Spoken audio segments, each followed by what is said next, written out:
नमस्कार दोस्तों, मैं हूं मुकेश और आप देख रहे हैं यूट्यूब चैनल बिग जानकारी। आज की इस वीडियो में मैं आपको पोस्ट रिस्क के जितने भी स्कीम्स है उसके इंटरेस्ट रेट और मैच्योरिटी वैल्यू के बारे में बताऊंगा।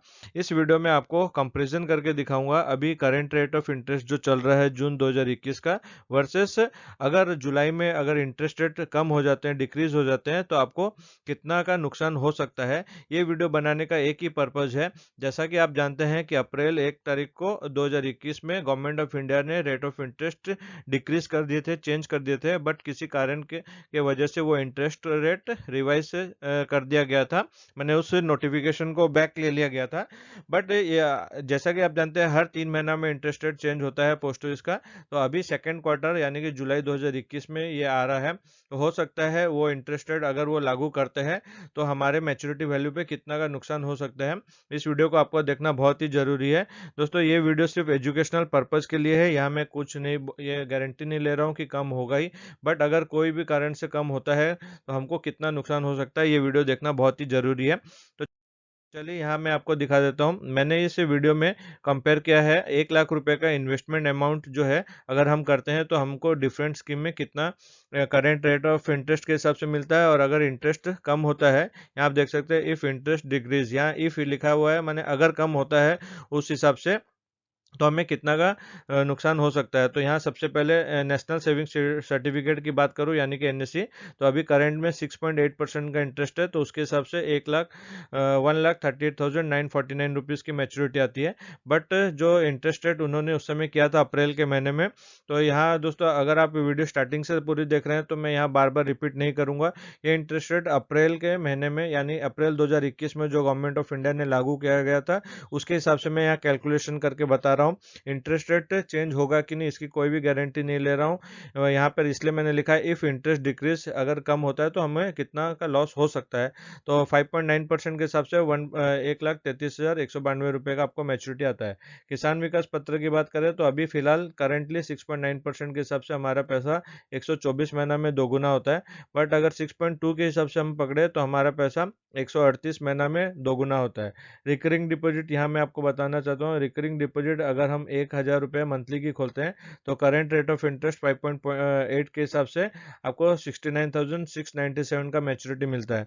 बट अगर 5.3 के हिसाब से अगर कैलकुलेट किया जाए तो 68,790 रुपीज़ का आपको मैच्योरिटी अमाउंट मिलेगा।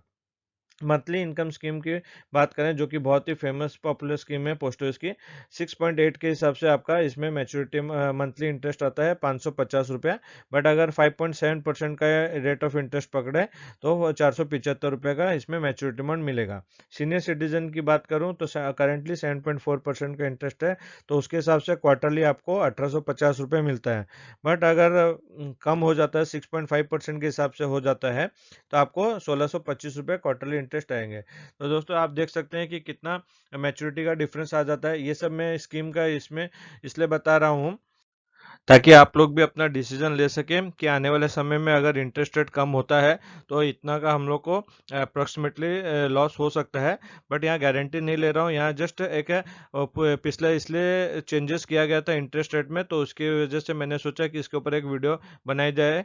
अगर आप इन्वेस्टमेंट करना चाहते हैं तो इस मंथ में आप इन्वेस्टमेंट कर सकते हैं, क्योंकि आने वाले समय में कम होने की चांसेस है, बढ़ने की चांसेस अभी तो साल 2 साल बिल्कुल भी नहीं है, इसलिए आप अपना निवेश कर सकते हैं। तो यहाँ मैं आपको बताना चाहता हूँ 1 ईयर एफडी में अगर अभी करेंटली करते हैं तो 5.5% का इंटरेस्ट है, उसके हिसाब से आपको 1,05,616 रुपये मिलता है। बट अगर 4.4% के हिसाब से कैलकुलेशन करें तो 1,04,473 का आपका मैच्योरिटी अमाउंट आएगा। ये वैसे ही 2 ईयर की अगर एफडी आप करते हैं टाइम डिपॉजिट तो आपको 5.5% के हिसाब से मैच्योरिटी अमाउंट 1,11,229 रुपये मिलता है। दोस्तों यहाँ टीडी के इन्वेस्टमेंट में आपको एक चीज़ बताना चाहूँगा, ये जो यहाँ जो इंटरेस्ट रेट है वो आपको ईयरली हर साल आपके सेविंग्स अकाउंट में क्रेडिट कर दिया जाता है। बट एनएससी और केबीपी में क्या होता है, आपका इंटरेस्ट जो है कंपाउंडिंग होता जाता है, इसलिए वहाँ आपको कुछ ज़्यादा रिटर्न मिलता है। अगर 2 ईयर की एफडी अगर आप बाद में करवाते हैं जुलाई में, अगर इंटरेस्ट रेट कम हुआ 5% के हिसाब से, तो आपको 1,10,188 रुपये का मैच्योरिटी अमाउंट बनता है। यहाँ 3 साल की अगर आप एफडी करवाते हैं यानी कि टाइम डिपॉजिट, तो करेंटली 5.5% के हिसाब से 1,16,843 रुपये का मैच्योरिटी अमाउंट मिलता है। जबकि 5.1% के हिसाब से अगर कैलकुलेशन करें तो 1,15,594 रुपीज़ का मैच्योरिटी होता है। 5 साल की एफडी की बात करें तो यहाँ आपको ज़्यादा डिफरेंस दिखेगा, क्योंकि 5 साल की एफडी जो है 6.7% के हिसाब से, जो कि अभी करेंटली चल रही है और बहुत ही बेहतरीन रिटर्न दे रही है, उसमें आपको 1,34,351 रुपये का मैच्योरिटी मिलता है।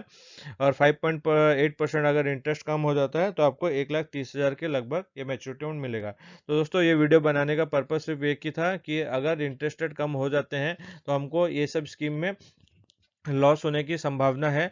मैंने यहाँ पीपीएफ और सुकन्या का इसलिए नहीं किया है क्योंकि वहाँ पर आपको ज़्यादा डिफरेंस नहीं दिखाई देगा, क्योंकि वहाँ इंटरेस्ट रेट कम भी होते हैं, तो वो आपको 5 साल के लिए फिक्स नहीं है, या जैसे कि एनएससी में होता है 5 साल के लिए फिक्स हो जाता है। पीपीएफ में क्या होता है, आपका 15 साल का अकाउंट रहता है और हर 3 महीना में इंटरेस्ट अगर चेंज होगा तो वो आपको चेंज होता रहेगा, वहाँ फिक्स इंटरेस्ट नहीं मिलता है। इसलिए मैंने यहाँ सुकन्या और पीपीएफ का कैलकुलेशन नहीं किया है। तो दोस्तों, आप लोगों को ये वीडियो अच्छी लगी होगी, ये 2 वीडियो को भी जरूर देखिएगा, बहुत ही इंपॉर्टेंट वीडियो है पोस्ट ऑफिस से रिलेटेड। आप अगर इन स्कीम को देखेंगे तो आपका बहुत सारा डाउट भी क्लियर होगा। और अगर चैनल पे नए हैं तो चैनल को लाइक कीजिए, सब्सक्राइब कीजिए, और अगर आपका कोई भी क्वेश्चन है तो आप मुझे नीचे कॉमेंट में पूछ सकते हैं, मैं आपका रिप्लाई देने की जरूर कोशिश करूंगा। Thank you.